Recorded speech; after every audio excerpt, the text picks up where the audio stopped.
Hem gaga bak sağ dediğim o sattığım koyun bu koyundu kardeş. 70 yakın koyundu.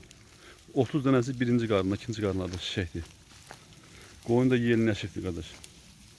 İçinde 2 tane de koç var. Koçun da kıymeti adli nedir?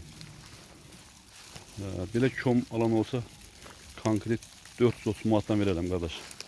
Yani örüşüm kurtarıp pulda ihtiyaçlı. Gör necə koyun da pişir. Koyun da yeni neşifti kardeş.